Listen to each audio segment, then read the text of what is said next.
नमस्कार। अच्छा, हम दिन भर अपने फ़ोन पर जो भी ऐप्स चलाते हैं, उनके पीछे एक बहुत ज़रूरी फैसला होता है कि उसे किस कोडिंग भाषा में बनाया जाए। और एंड्रॉयड की दुनिया में ये जंग दो सबसे बड़े नामों के बीच छिड़ी हुई है, जावा और कॉटलिन। तो आज का सबसे बड़ा सवाल यही है, एंड्रॉयड ऐप्स के लिए आखिर क्या बेहतर है?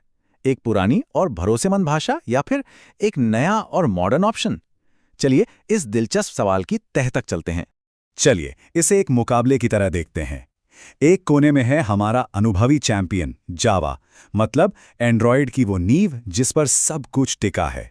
और दूसरे कोने में है नया चैलेंजर कॉटलिन, जिसके पीछे खुद गूगल का हाथ है और जो अपनी तेजी के लिए जाना जाता है। तो राउंड वन, सबसे पहले बात करते हैं हमारे पुराने चैंपियन जावा की। आखिर क्या वजह है कि आज भी इसका दबदबा कायम है? देखिए, दशकों से जावा एंड्रॉयड की दुनिया की एक स्थिर और भरोसेमंद रीढ़ की हड्डी रही है। मतलब जब एंड्रॉयड शुरू हुआ था तो जावा ही वो भाषा थी जिस पर सब कुछ बनाया गया था। तो जावा की असली ताकत क्या है? देखिए, सबसे पहले तो ये एक पुरानी और भरोसेमंद भाषा है।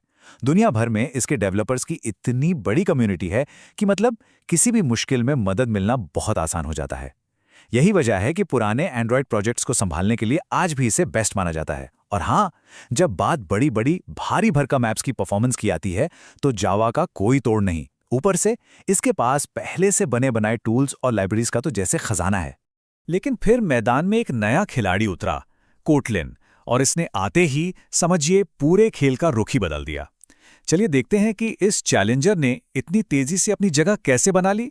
कॉटलिन का सफर तो सच में कमाल कर रहा है।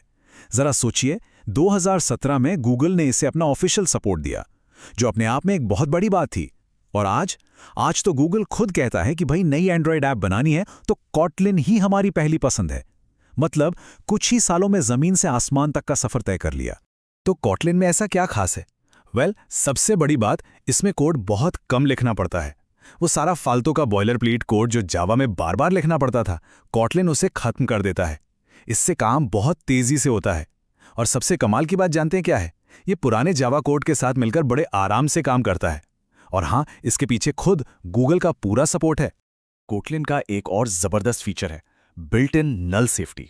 अब ये क्या है? आसान शब्दों में समझें तो ये एक तरह का सेफ्टी गार्ड है जो ऐप क्रैश के सबसे आम कारणों में से एक को होने से रोकता है।